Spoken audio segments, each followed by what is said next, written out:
안녕하세요. 미국 주식으로는 대학이 미준입니다. 11월 21일 오늘의 미국 주식 뉴스를 시작합니다. 제가 어제 방송에서 이번 주 미국 증시는 평소보다 좀 짧게 진행이 된다라는 말씀을 드렸습니다. 추수감사절이라고 부르는 땡스기빙 주간이거든요. 그래서 목요일 날은 미국 증시가 아예 문을 닫고요. 금요일 날도 오후 1시면은 이제 조기 마감을 하게 됩니다. 그뿐만이 아니고요. 이번 주에는 이제 미국에서 블랙 프라이데이 세일을 진행하는 주거든요. 그래서 이제 제가 함께 일하고 있는 시킹 알파에서도 이번에 30% 할인 행사를 진행하게 됐습니다. 부킹 바로 오늘부터 시작할 수 있으니까요. 그동안 혹시 세일하지 않나 이렇게 기다리신 분들께서는 30%의 할인을 받으셔서 시킹 알파 프리미엄 멤버십에 가입하실 수가 있습니다. 시킹알파에 대해서는 제가 방송을 통해서 사용법도 많이 설명을 드렸고요. 또 제가 시킹알파와 함께 일하게 되기 전부터 미존 채널을 통해서 사실 미국 주식 분석할 때 가장 유용한 툴은 시킹알파다라는 말씀을 많이 드린 바가 있습니다. 아직까지 시킹알파 구독하지 않으신 분들께서는요.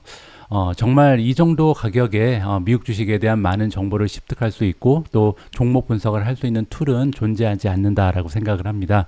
많은 분들께서 시킹알파 멤버십도 함께 해주셨으면 합니다. 자, 그러면 11월 21일 보내드리는 오늘의 미국 주식 뉴스 바로 시작합니다. 오늘도 어제 미국 증시의 시황부터 정리하도록 하겠습니다. 어제도 투자자 입장에서는 굉장히 기분 좋은 그리고 편안한 하루가 진행이 됐습니다.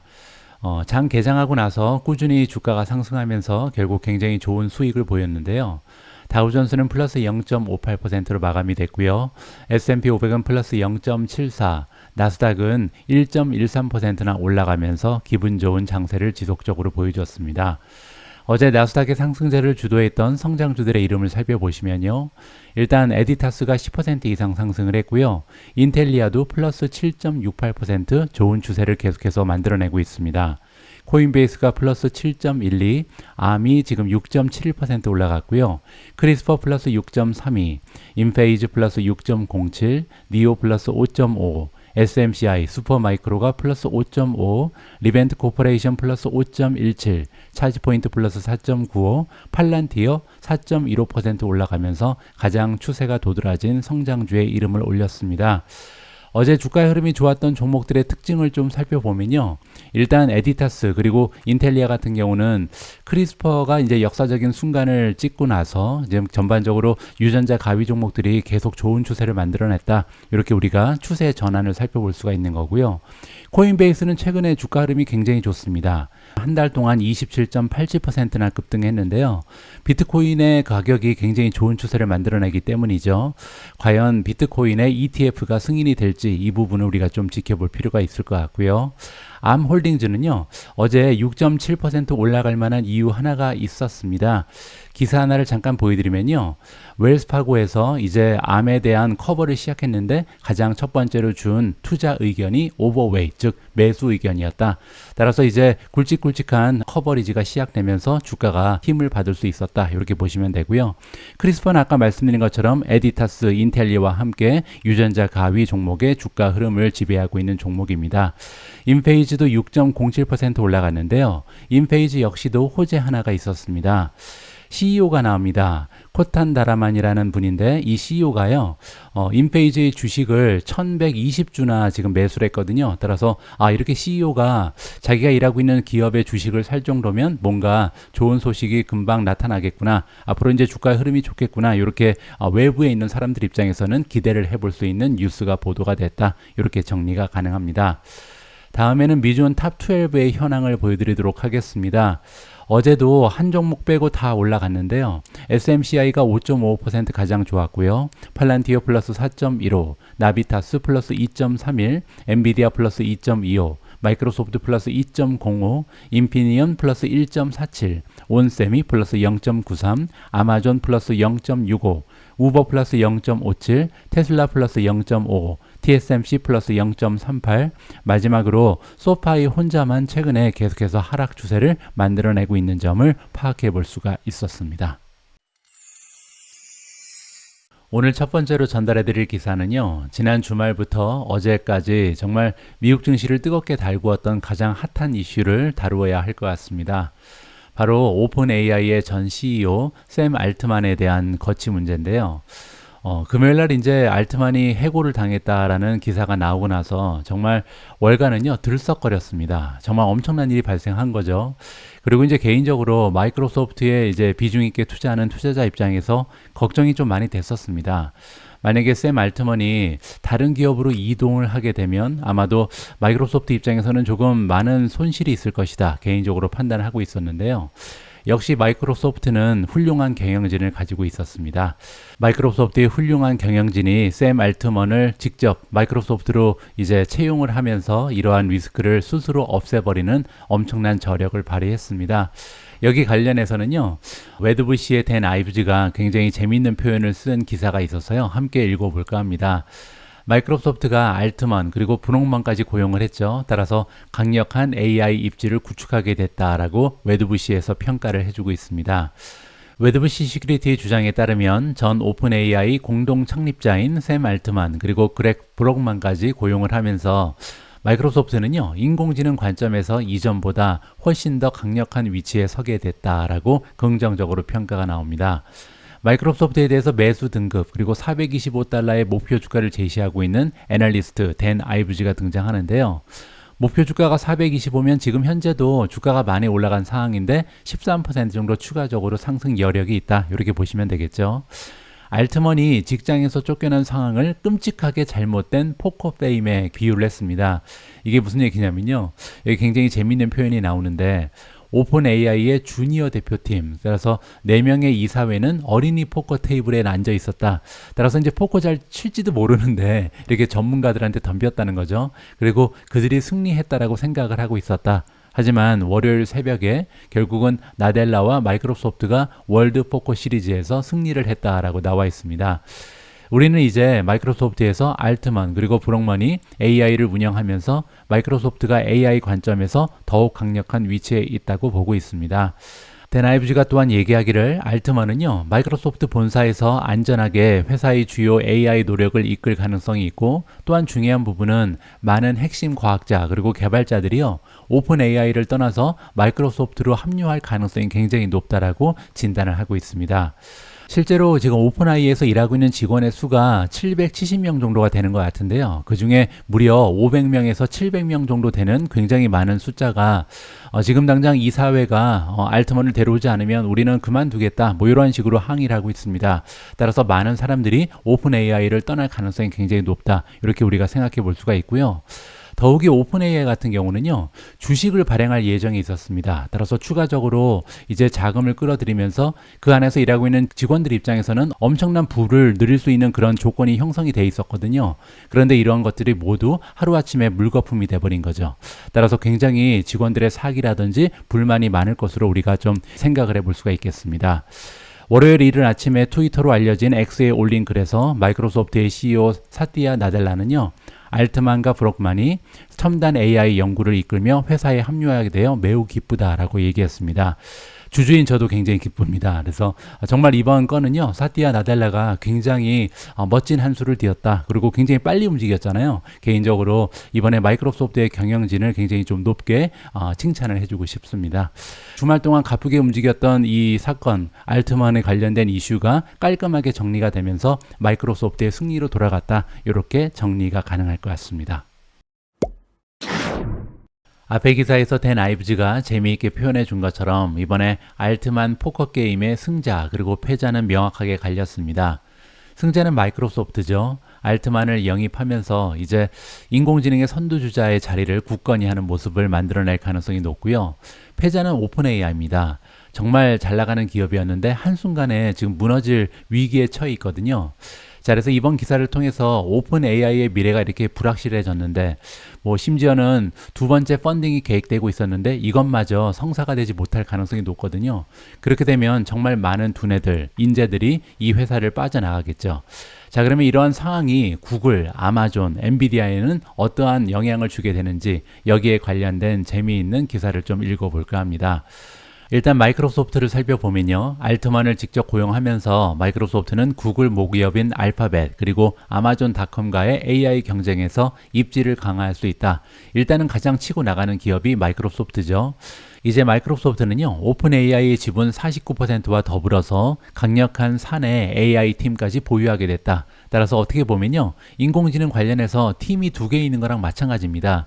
자, 그런데 문제는 오픈 AI의 미래가 굉장히 불투명하죠. 그 얘기는요, 마이크로소프트 입장에서는 오픈 AI가 무너지는 것도 사실 좋지 않은 시나리오가 될 수 있다. 이렇게 우리가 정리가 가능합니다. 자, 월스트리트저널은요, 현 이사회가 알트먼을 복귀시키지 않으면 500명 이상의 오픈 AI 직원이 회사를 그만두겠다, 이렇게 위협한 것을 보도한 바가 있습니다. 직원들은 서한에서 당신들, 여기는 이제 이사회를 얘기하는 거고요. 이사회 당신들의 행동은 당신이 오픈 AI를 감독할 능력이 없다는 것을 명백히 보여줬다, 이렇게 주장을 하고 있습니다. 우리는 우리의 사명과 직원에 대한 능력, 판단력, 배려심이 부족한 사람과 함께 일할 수 없다, 이렇게 강력하게 컴플레인하고 있거든요. 따라서 조만간 많은 직원들이 오픈 AI를 빠져나갈 가능성을 우리가 염두할 필요가 있을 것 같습니다.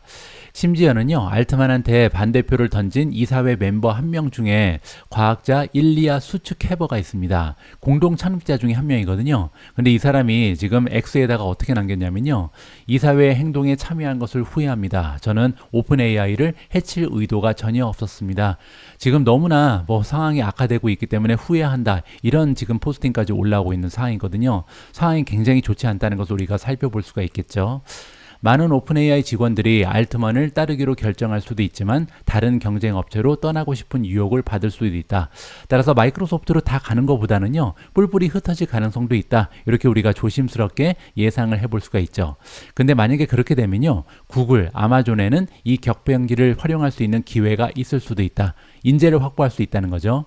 그리고 또 한 가지는요, 지금 현재 오픈 AI가 완전히 선두주자를 굳힐 뻔했는데 이러한 추세가 잠시 멈춰질 수 있다는 거죠.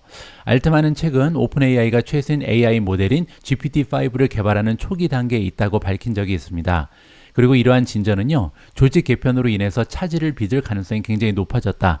따라서 이제 오픈 AI는 굉장히 천천히 진화할 가능성이 높죠. 물론 이제 마이크로소프트는 자체적으로 팀이 생겼잖아요. 그래서 이제 알트만이 새 팀을 만들고 차세대 AI 모델을 주도하게 될 가능성이 굉장히 높은데요. 그렇게 되더라도 마이크로소프트는 이를 위한 인력과 리소스를 배치해야 하며 시간이 걸릴 가능성이 높다, 이렇게 진단이 되고 있습니다.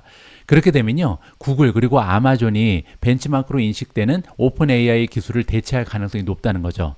지금 현재는 오픈 AI가 독보적인 위치를 차지하고 있고 어떻게 보면 구글, 아마존이 따라가는 입장이잖아요. 그런데 이러한 구조가 바뀔 가능성도 높다, 이렇게 진단이 나오는 겁니다. 구글은 7월 달에 월스트리트저널에 뭐라고 얘기했었냐면 GPT-4에 필적할 수 있는 제민이라는 AI 모델을 개발 중이다. 그리고 몇 달 안에 출시될 것으로 예상된다. 이러한 보도 내용이 나온 적이 있거든요. 물론 이제 제가 지난주에 전달해 드린 것처럼 조금 더 연기된다, 이렇게 좋지 않은 악재가 있긴 했습니다. 그리고 이제 로이터 통신에 따르면 아마존은요, 오픈 AI와 알파벳의 기술을 모두 능가할 수 있는 자체 AI 모델, 코드명 올림푸스에 투자를 하고 있습니다. 따라서 이렇게 어떻게 보면 후발주자죠. 구글 그리고 아마존이 좀 뒤늦게 GPT를 따라가기 위해서 노력하고 있는데 시간을 벌 수 있는 하나의 계기가 마련됐다, 이렇게 이해가 가능한 거죠. 그리고 구글, 아마존 입장에서는 또 하나의 혜택이 있는데요. AI 모델 개발을 위해서 새로운 인재풀에서 채용할 수 있는 이점을 누릴 수 있다. 따라서 오픈 AI에서 일하고 있는 700명이 넘는 인재들이 이제 구글, 아마존으로 흡수될 가능성도 있다. 이렇게 우리가 전망을 해도 좋을 것 같습니다. 자, 이렇게 오픈 AI 사태로 수혜를 입을 수 있는 기업은요, 구글, 아마존 말고 한 곳이 더 있습니다. 바로 엔비디아인데요. 엔비디아 A 연구 과학자인 짐 펜은요, 자신의 팀이 엔지니어 그리고 연구원을 채용하고 있다라고 X에서 밝혔는데요. 거기에서 뭐라고 얘기했냐면 오픈 AI 직원들을 구체적으로 언급했습니다. 따라서 엔비디아도 지금 이번에 이제 쏟아져 나오는 인력을 흡수하기 위해서 노력을 하고 있다, 이렇게 우리가 이해를 해볼 수가 있겠죠. 물론 이제 마이크로소프트는요, 알트만과 함께 이제 그들이 자체적으로 제작하고 있는 칩도 있잖아요. 그래서 엔비디아의 의존도를 줄이기 위해서 노력할 가능성도 높습니다. 하지만 당분간은요, 이제 알트만이 새로운 팀을 이끌어서 이제 오픈 AI를 능가하는 새로운 이제 인공지능의 선두주자가 되기 위해서는 많은 GPU가 필요하겠죠. 따라서 적어도 단기적으로는 엔비디아한테 많은 칩을 구입할 가능성이 높다, 이렇게 우리가 긍정적으로 해석이 가능할 것 같습니다. 다음은 아마존 관련된 뉴스를 준비했는데요.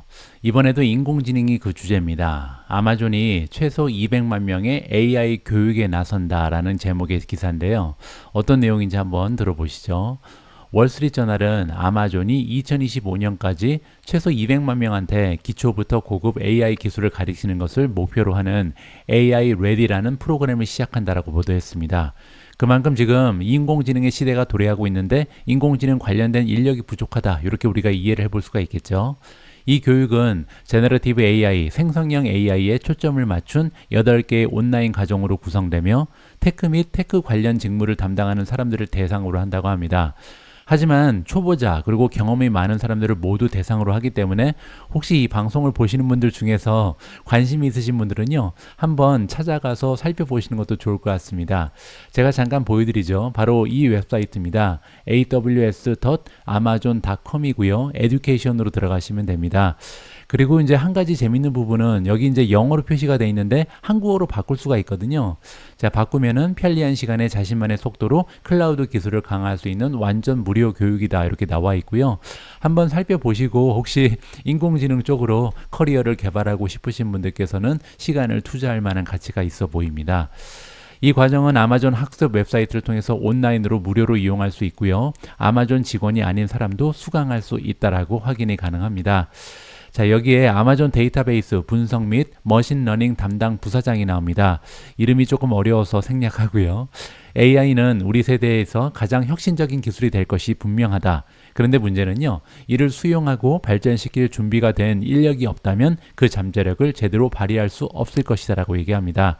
그렇기 때문에 지금 아마존 입장에서는요, 향후 10년, 20년 보면서 투자를 한다는 거죠. 사람들을 교육시켜서 인재를 만들어서 앞으로 인공지능 최대의 기업이 되기 위해서 노력하는 하나의 발판을 마련한다. 이렇게 이해가 가능합니다. 아마존은 또한 학생 AI 과정을 위한 장학금도 지원하고 있고요. 교육 비영리 단체인 code.org와 협력해서 학생들이 제너러티브 AI에 대해서 배울 수 있는 코드의 시간을 제공한다. 따라서 이제 교육 쪽에 투자를 하면서 인재를 확보하겠다. 이러한 전략을 구사하는 것으로 우리가 좀 확인을 해볼 수가 있겠습니다. 자, 아무튼 마이크로소프트, 아마존, 구글 거기에다가 이제 메타까지 가세하고요. 이러한 메가테크 기업들의 인공지능 경쟁이 정말 가속화되는 것 같습니다. 우리 투자자 입장에서는요, 굉장히 반가운 일이죠. 그리고 아직까지는 어떤 기업이 1등이 될 수 있을지 알 수가 없는 상황이기 때문에 제 생각에는요, 네 기업 모두 투자하는 것이 좋지 않을까 판단을 하고 있습니다. 다음으로 준비된 기사는 테슬라 관련된 아티클이고요. 이번 기사의 제목에 나와 있는 것처럼 테슬라에 대해서 긍정적으로 평가하는 전문가 그리고 부정적으로 평가하는 전문가들이 동의하는 한 가지의 이슈가 발견된다라고 합니다. 무슨 얘기인지 한번 관심을 가지고 들어보시죠. 자, 일단 부정적인 의견을 좀 들어보면요. 번스타인의 애널리스트 토니 사코나기가 등장합니다. 토니 사코나기의 프로파일 보시면요. 61%의 성공 확률을 가지고 지금 1년 동안 평균 수익률은 12.9%에 불과합니다. 뭐 엄청난 실적은 아니죠. 하지만 그럼에도 불구하고 8,631명의 월가 전문가 중에 557위의 마크가 되어 있기 때문에 뭐 상위 한 6%에서 7% 정도 된다. 따라서 유능한 전문가 중에 한 명이다. 이렇게 평가가 가능하겠죠. 자, 여기에 사코나기가 커버하고 있는 모든 종목이 등장하는데요. 보시면 지금 평가가 대부분 셀 아니면 홀드입니다. 지금 사야 된다는 종목이 딱 2개밖에 없는데요. 매수 의견을 받고 있는 종목은 둘 다 컴퓨터 관련된 종목입니다. 하나는 대리고요. 두 번째는 흄렛 파카드 엔터프라이즈. 이렇게 두 종목만 현재 추세가 좋을 것이다. 긍정적인 평가를 받고 있다. 이렇게 보면 될 것 같습니다. 자, 어쨌든 부정적인 전망을 많이 갖고 있는 애널리스트의 의견이라는 점은 우리가 참고할 필요가 있을 것 같고요. 자, 어쨌든 토니 사코나기는요, 테슬라의 매도 의견을 제시하고 있고요. 목표 주가는 150달러입니다. 굉장히 좀 인색한 이러한 목표 주가를 제시하고 있는데요. 그 이유를 한번 살펴봐야겠죠. 일부 투자자들은 지금 경제적으로 여유 있고 기술에 정통한 얼리 어답터의 수요는 점점 포화 상태가 되고 있는 상황이라는 것을 알고 있다. 이 얘기는요, 제가 예전에 한번 말씀드린 적이 있는 것 같은데 저 역시도 비슷한 생각을 가지고 있습니다. 테슬라를 지금 몰고 있는 사람들은 살 사람은 다 샀다. 저는 개인적으로 그렇게 생각하는데요. 왜냐하면 지금 현재 방송을 보시는 분들 중에서 테슬라를 아직 몰고 있지 않으신 분들, 이분들은요, 저도 마찬가지지만 두 가지 이유입니다. 첫 번째는요, 너무 비싸죠. 그래서 자동차를 뭐 한 1억씩 주고 사기는 어렵잖아요. 그래서 내가 살 수 있는 한 3천만 원, 4천만 원, 5천만 원, 요 정도의 좀 저렴한 가격으로 떨어져야만 좀 구매할 의도가 있는 이런 소비자들이 대부분이 아닐까 개인적으로 생각을 하고요. 또 한 가지 부분은요, 역시 충전 시스템입니다. 따라서 아직까지는 인프라가 구축이 되지 않았기 때문에 조금 불안한 마음이 있잖아요. 집 앞에 충전기가 하나씩 다 있는 그런 세상이 와야 그때 가서 전기차를 설치할 수 있지 않을까. 저는 지금 살고 있는 집이요, 자동차를 제가 원하는데 주차를 하기가 어렵습니다. 그러니까 주차하는 장소가 계속 변한다는 거죠. 따라서 집에서 자는 시간에 주차를 하기가 굉장히 어려운 그런 상황에 있거든요. 세상에는 저 같은 그런 문제를 직면하는 사람이 정말 많겠죠. 따라서 충전소가 집에서 충전할 수 없는 사람들이 많기 때문에 충전소가 얼마나 늘어나느냐, 이 부분도 굉장히 중요하다 개인적으로 판단합니다. 자, 그 얘기를 지금 하는 거죠. 따라서 대중시장 소비자인 일반 미국인이 아직까지 EV를 구매할 준비가 됐는지 여기에 대해서 의문을 갖고 있다. 투자자 입장에서 이게 굉장히 궁금하다는 거죠. 사고 나기는요, 주 단위의 데이터를 조사했는데 몇 가지 흥미로운 사실을 발견했다고 합니다. 캘리포니아, 하와이, 워싱턴, 자, 여기가 지금 전기차 채택률, 페네트레이션 레이트이 굉장히 높은 주인데요. 이 주에는 세 가지의 특징이 존재한다고 합니다. 첫 번째 특징은 뭐냐면요, 이 세 가지 주에서는 민주당을 지지하는 사람들이 굉장히 많고요. 두 번째는 평균 소득이 굉장히 높고, 세 번째는 도시화 비율이 높다. 따라서 이제 시골이 별로 없다는 거죠. 따라서 전기차가 활성화될 수 있는 그 요소가 다 마련이 돼 있다. 이렇게 정리를 해볼 수가 있는 거죠. 전기차의 85%가요, 지금 소득 상위 3분의 1에 해당하는 미국인이 소유하고 있다고 합니다. 따라서 아직까지는 좀 고가의 제품이기 때문에 좀 소득이 높은 사람들만이 소유를 하고 있다. 이렇게 정리를 해볼 수가 있는 거고요. 거의 80%의 도시 거주자가 소유하고 있다. 따라서 아직까지는 인프라가 좀 부족한 교외 지역에서는 이 전기차를 사기가 만만치가 않다. 이렇게 얘기를 하고 있는 거죠. 그가 보고 있는 가장 커다란 문제는요, 정치가 아니라 경제성이다. 이렇게 나와 있습니다. 그 얘기는요, 바이든을 지지하지 않아도 전기차는 산다. 이렇게 보는 거죠. 자, 미국에는 더 저렴한 전기차가 필요하다. 저 역시도 그렇게 생각합니다. 캘리블루 북에 따르면 연방 세금 공제 전 전기차의 평균 가격은요, 10월에 약 5만 2천 달러로 집계가 됐는데요. 전체 차량의 이제 평균 가격은 4만 8천 달러였습니다. 따라서 4천 달러 정도 차이가 있는 거죠. 자, 그래서 문제는 전기차는 여전히 평균보다 비쌀 뿐만 아니라 문제는요, 전기차도 좀 고급 사양을 타고 싶잖아요. 그래서 인기 있는 모델은 고급차로 분류가 된다. 그래서 굉장히 좀 가격이 비싼 상태라고 얘기하죠. 자, 그리고 켈리에 따르면 비고급 차량의 평균 가격은 4만 8천이 아니라 4만 4천입니다. 따라서 4만 4천하고 비교하면요, 아직까지 전기차는 8천 달러 정도 더 비싸다. 따라서 아직까지도 한 1,000만 원 이상을 더 줘야 살 수 있는 것이 전기차다. 이렇게 우리가 정리를 해볼 수가 있는 거죠. 자, 이번에는 긍정적인 평가를 하고 있는 애널리스트입니다. RBS의 애널리스트 톰 나라이안이 나오는데요. 테슬라에 대해서 긍정적인 평가를 가지고 있습니다. 매수 의견을 주고 있고 목표 주가는 301달러입니다. 따라서 사고 나기가 주고 있는 목표 주가보다는 2배 정도 목표 주가가 높죠. 자, 그럼에도 불구하고 나라이안 역시도 사고 나기처럼 차량 가격이 내려가야 한다는 비슷한 결론을 내리고 있다. 이렇게 나와 있습니다.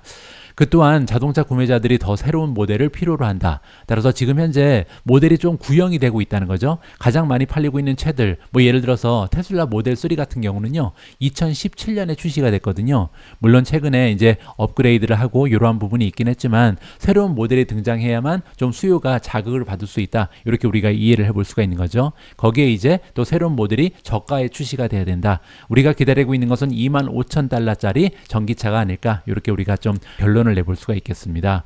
자, 총 전기차 성장률과 보급률은요, 월가에서 테슬라 목표 주가에 영향을 미치는 몇 가지 이슈다. 테슬라가 아무리 1등 종목이라 하더라도요, 만약에 전기차 자체, 산업 자체가 성장하지 않고 침투율이 낮다면요, 테슬라의 그 목표 주가에도 상당히 악영향을 끼칠 수 있다. 따라서 중요한 것은요, 테슬라가 얼마나 기업으로서 잘 해나가는가, 이 부분도 중요하겠지만 또 하나는요, 정말 전기차의 시대가 빨리 도래하는가, 생각만큼 좀 빠르게 올라가는 모습이 보이지 않는다면 어떻게 보면요, 우리가 생각했던 테슬라의 미래가 보다 조금 더 연기될 가능성이 높다. 2025년 대신 2027년, 그리고 2030년 대신 2035년까지 기다려야 우리가 계획하고 있던 그러한 목표 주가에 다다르지 않을까, 이런 식으로 해석이 가능한 그런 기사였습니다. 다음으로 준비된 기사는 TSMC 관련된 뉴스고요. TSMC가 최첨단 3나노 기술을 갖춘 세 번째 일본 공장을 준공할 것이다라는 커다란 뉴스가 발표가 되고 있습니다. TSMC는 첨단 3나노짜리 칩을 생산할 세 번째 공장을 일본에 건설할 것을 고려하고 있다라고 보도가 되고 있고요. 만약에 이것이 실현이 된다면 잠재적으로 일본이요, 주요 글로벌 칩 제조 허브로 전환될 가능성이 높다라는 기사 내용입니다. TSMC는요, 공급망 파트너들한테 얘기하기를 일본 남부의 구마모토현에 코드명 TSMC Fab 23 3단계로 불리는 세 번째 공장 건설을 검토 중이다, 이렇게 밝혔다고 합니다. TSMC는 우리가 잘 알고 있는 것처럼 이미 저급 칩을 생산하기 위해서 일본에 팹 1개를 건설 중이죠. 그리고 앞서서 두 번째 시설에 대한 계획도 보도가 된 바가 있습니다. 그리고 이제 세 번째 공장에 대한 이야기가 벌써 나오는 건데요. 세 번째 팹 건설이 언제 시작될지는 아직까지는 불분명하다고 합니다. 참고로 도쿄는요, TSMC 외에도 마이크론 테크놀로지, 삼성전자, 파워칩 세미컨덕터로부터 투자를 유치하는 데 성공했다고 합니다. 따라서 일본 정부가 정말 칩 제조의 허브로 거듭나기 위해서 노력한다는 것을 여기서 확인을 해볼 수가 있겠죠. TSMC가 이번에 보도된 세 번째 공장에 얼마를 지출할지는 우리가 좀 명확하게 알 수가 없겠죠. 하지만 일본 정부는요, 이러한 시설 비용의 50%를 보통 부담한다라고 합니다. 굉장히 좀 많은 지원이 된다라고 이해가 가능하고요. TSMC는 현재 소니그룹 그리고 덴소의 투자를 받아서 구마모토현에 공장을 건설 중이다. 이게 이제 일본 첫 번째 공장이고요. 2024년 말부터 12나노급 칩 생산을 시작할 것으로 예상이 된다라고 나와 있습니다. 그리고 나서 이제 첫 번째 공장에 가까운 두 번째 팹을 건설할 예정에 있는데요. 두 번째 공장은요, 2025년부터 5나노짜리 칩을 생산할 것으로 우리가 예상을 해볼 수가 있습니다. 거기에다 이제 3나노까지도 일본에서 만들어질 가능성이 높다. 세 번째 공장이 계획되고 있다. 이렇게 정리가 가능하겠죠. 자, TSMC는요, 대만 해협의 불확실성, 따라서 중국과의 관계가 악화되고 있죠. 따라서 정치적인 위험성이 커지는 상황에서 고객들이 보다 다양한 공급처를 원함에 따라서 일본 외에도 미국의 두 곳, 그리고 독일에도 한 곳에 공장을 건설하기로 약속한 바가 있습니다. 따라서 일본의 3개, 그리고 미국의 2개, 독일의 1개, 그러면 벌써 발표된 것만 6개 정도 되잖아요. 따라서 가면 갈수록 지정학적인 리스크를 조금씩 줄이는 반가운 모습을 보이고 있습니다. 다음에는 우버 관련된 소식입니다. 어제 우버가 12억 달러 규모의 대규모죠. 엄청난 규모의 전환사채를 발행한다는 뉴스가 있었는데요. 전환사태라는 것은 일단 본드긴 한데 나중에 주식으로 전환이 가능하기 때문에 희석 효과가 나타날 수 있거든요. 따라서 유상증자와 마찬가지로 악재로라고 우리가 해석을 해볼 수가 있죠. 자, 이렇게 악재가 발생했음에도 불구하고 우버의 주가는 떨어지지 않았고요. 자, 그래서 이번 전환사채 발행이 왜 악재가 아닌지 제가 여기 관련된 기사를 좀 여러분들께 읽어드릴까 합니다. 우버 테크놀로지의 신용 등급은 아직 투자 적격 등급이 아니다 라고 나와 있는데요. 투자 적격 등급은 우리가 보통 알고 있는 AAA부터 BBB-까지입니다. 그러니까 그 이하가 되면 사실 인베스트먼트 그레이드가 아니고 우리가 흔히 알고 있는 정크 본드가 되거든요. 따라서 아직까지 우버 테크놀로지의 채권은 정크 본드다, 이렇게 보시면 됩니다. 자, 그럼에도 불구하고 우버는요, 12억 달러 규모의 전환사채 발행에 대해서 이미 투자 적격 등급인 것처럼 가격을 책정하려고 하고 있다.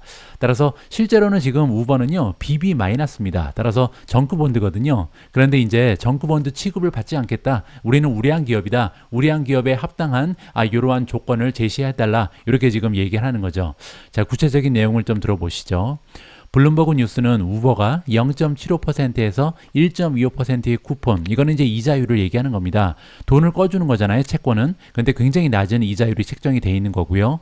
또 한 가지가 나오는데 전환 프리미엄, 컨버전 프리미엄이 있는데요. 이게 지금 27.5%에서 32.5%가 책정될 예정에 있습니다. 자, 이건 굉장히 높은 거고요. 전환 프리미엄이 뭐냐면 나중에 이 전환 사채를 이 주식으로 바꿔야 되기 때문에 거기에 내는 추가적인 비용이라고 보시면 되거든요. 그러니까 이게 만약에 높으면 높을수록 향후에 주가가 올라갈 가능성이 높다. 이렇게 우리가 기대를 해볼 수가 있겠죠. 따라서 굉장히 높은 전환 프리미엄을 제공한다. 따라서 지금 현재 이자율은 낮고 전환 프리미엄이 높다는 것은요.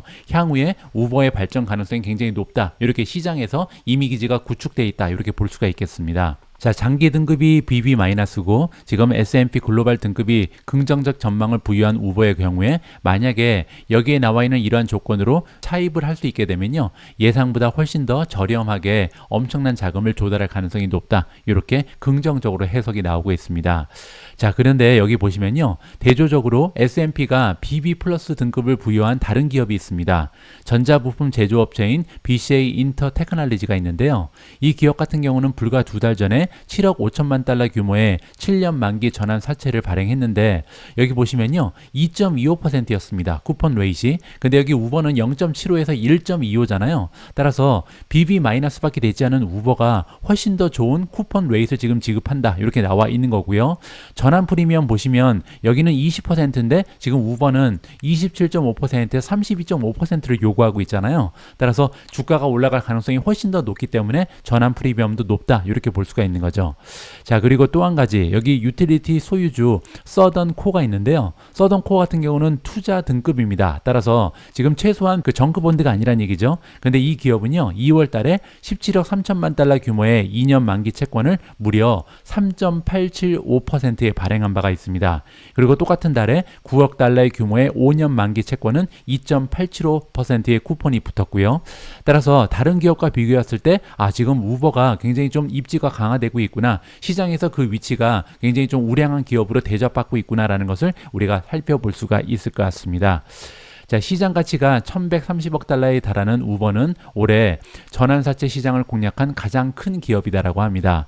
최근에 연방준비제도의 금리 인상 사이클이 끝났다고 보는 시각이 굉장히 커지고 있잖아요. 따라서 이러한 추세 때문에 금리가 조금씩 떨어지고 있죠. 이러한 하락 추세를 이용해서 우버가 자금을 조달한 것이다. 이렇게 우리가 살펴볼 수가 있는 거고요. 이번에 전환사채 발행이 성공하게 되면요. 현재 금리 환경에서 굉장히 낮은 비용으로 추가 자금을 조달하는 셈이 되고요. 그 수익금으로 이 7.5% 쿠폰이 적용되는 2025년 만기 채권이 있다고 합니다. 그게 이제 규모가 10억 달러인데요. 이걸 모두 굉장히 저렴한 가격에 상환할 수 있다. 이렇게 긍정적으로 해석이 가능한 거죠. 그렇게 되면요. 우버의 신용 전망이 앞으로도 계속 개선될 가능성이 높다라고 나와 있고요. 블룸버그 인텔리전스의 수석 신용 분석가인 로버트 시프만이 등장하는데요. 이 전문가의 의견에 따르면 월요일날 이런 얘기를 했습니다. 우버의 등급 상향 가능성은 내년보다 2025년에 더욱 튀어져 있다. 따라서 내년에는 조금 어렵고 아마 내후년에 2025년 정도 되면 투자 등급이 상향될 것이다. 이렇게 나와 있는데요. 만약이 아니라 언제가 문제일 것이다. 따라서 우버는 굉장히 좀 미래가 촉망된다. 앞으로 계속해서 투자 등급이 상향 조정될 것이다. 이렇게 전망을 하고 있는 거죠. 자, 그는 또한 8월 달에 이런 얘기를 했습니다. 자, 기업의 유동성, 저비용 자본에 대한 접근성, 펀더멘탈 개선으로 인해서 향후 12개월에서 24개월 동안 우버의 신용 등급이 계속 상승할 수 있다라고 말한 적이 있습니다. 따라서 이번에 좀 전환 사채를 발행하면서 좋지 않은 소식이다 이렇게 생각을 할 수 있었는데요. 사실 좀 자세히 들여다보니까 오히려 지금 2025년에 만기되는 10억 달러짜리 채권을 갚을 수 있는 자금이 조성되는 거고요. 그리고 굉장히 낮은 이자율이 지금 부여가 될 가능성이 높기 때문에 우버의 존재감을 우리가 확인해 볼 수 있는 굉장히 좀 긍정적인 뉴스로 해석도 가능할 것 같습니다. 오늘 마지막으로 준비된 내용은요. 우리가 투자하고 있는 주요 종목에 대한 헤지펀드의 투자 현황 업데이트입니다. 이제 13F5 시즌이 마무리가 됐고요. 9월 말 기준으로 했을 때 과연 헤지펀드들은 어떠한 기업의 주식을 많이 사고 많이 팔았는지 우리가 종합적으로 좀 해석을 해볼 수 있는 기회가 찾아왔는데요. 그래서 제가 어제 미존 멤버십 플랫폼에는 각 기업의 주요 기업에 대한 업데이트 현황을 공유를 해드렸는데요. 그 중에서 몇 개만 좀 함께 살펴볼까 합니다. 첫 번째는 엔비디아고요. 엔비디아의 인스티튜셔널 오너십 서머리다라고 써 있죠. 지금 현재 헤지펀드들 중에서 엔비디아에 투자하고 있는 헤지펀드는 어느 정도 되는지 이 표를 통해서 우리가 살펴볼 수가 있습니다. 그 기준은 2023년 9월 말이라 이렇게 보시면 되고요. 자, 가장 위를 보시면요. 헤지 펀드들 중에서 엔비디아 주식을 들고 있는 기관의 숫자가 나와 있는데요. 2023년 2분기 말에는 680곳이었는데 5곳이 늘어서 지금 685곳으로 증가했다. 이렇게 보시면 될 것 같고요. 바로 그 밑에 보시면 지금 헤지 펀드들 중에서 빅스테이크, 따라서 엔비디아의 보유 비중이 굉장히 높은 기관들을 얘기하는 겁니다. 자, 여기에서 빅스테이크는요. 전체 자본 중에 최소한 5% 이상을 담고 있는 이러한 기관을 얘기하는 건데요. 자, 숫자가 많이 늘었습니다. 2분기 말에는 76곳에 불과했는데 14.47% 늘어나면서 지금 현재는 총 87곳의 헤지펀드에서 5% 이상의 자금을 엔비디아에 투자하고 있다. 이렇게 정리가 가능하겠죠. 자, 그리고 여기 그림으로 표시된 부분은 뭐냐면요. 헤지펀드들 중에서 엔비디아 주식을 매도한 기관의 숫자, 그리고 매수한 기관의 숫자를 비교하는 건데요. 지난 분기에는 332곳에서 매수를 했고 325곳에서 매도를 했기 때문에 2.15% 오히려 매수 기간이 더 많았죠. 자, 이번에는 좀 전세가 역전돼서요. 총 337대 336으로 매도 기간이 조금 더 많았습니다. 자, 0.3% 거의 비슷하다 이렇게 보시면 될 것 같고요. 자, 그리고 한 가지만 더 보도록 하겠습니다. 여기에 보시면요. 탑 20 포지션 중에 엔비디아를 포함하고 있는, 따라서 상위 20개 종목 중에서 엔비디아가 포함된 기관의 숫자인데요. 전분기에는 311, 이번에는 339죠. 따라서 9% 증가하면서 좋은 추세를 만들어냈다. 이렇게 정리가 가능할 것 같습니다. 자, 이번에는 테슬라의 투자 현황 업데이트를 좀 보도록 하겠습니다. 테슬라 같은 경우는 전체 468곳에서 소유를 하고 있었는데 이번 분기를 보니까 좀 판 기관이 있죠. 따라서 451곳으로 줄었고요. 자, 반면 5% 이상의 커다란 자금을 넣어놓고 있는 기관은요. 총 20곳에서 22곳으로 10% 증가했습니다. 자, 그리고 아래쪽을 보시면 전체 기관 중에서 지금 테슬라를 매도한 기관 그리고 매수한 기관의 비율을 찾아보면요. 매도는 203곳에서 그리고 매수는 240이잖아요. 따라서 18.23% 정도 매수한 기관이 더 많았다. 긍정적인 소식을 우리가 접해 볼 수가 있는 거고요. 자, 반면 탑 20 안에 테슬라를 포함하고 있는 기관의 수는 전 분기에는 133, 이번 분기에는 132곳으로 한 기관이 탈락이 됐다는 것을 확인해 볼 수가 있을 것 같습니다. 자, 하나만 더 보도록 하죠. 이번에는 어디를 볼까요? 우버가 지금 굉장히 좀 모습이 좋기 때문에 한번 보여드리도록 하겠습니다. 우버 같은 경우는요, 전체 우버에 투자하고 있는 헤지펀드의 수가 390에서 394로 늘었죠. 이 부분도 좋고요. 그리고 이제 빅스테이크 5% 이상의 자금을 우버에 투자하고 있는 기관의 수도 37곳에서 39곳으로 5% 이상 늘어났습니다. 그리고 여기 보시면요, 지난 분기에 우버를 매도한 기관은 181곳, 매수한 기관은 201이잖아요. 따라서 11.05% 정도 매수가 더 우세했다. 이렇게 볼 수가 있겠죠.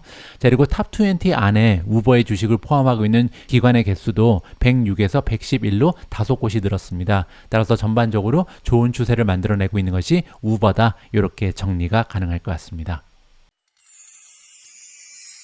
11월 21일 보내드린 오늘의 미국 주식 뉴스는 여기까지입니다. 오늘 방송도 마지막까지 함께 해주신 분들께 감사의 말씀을 드립니다.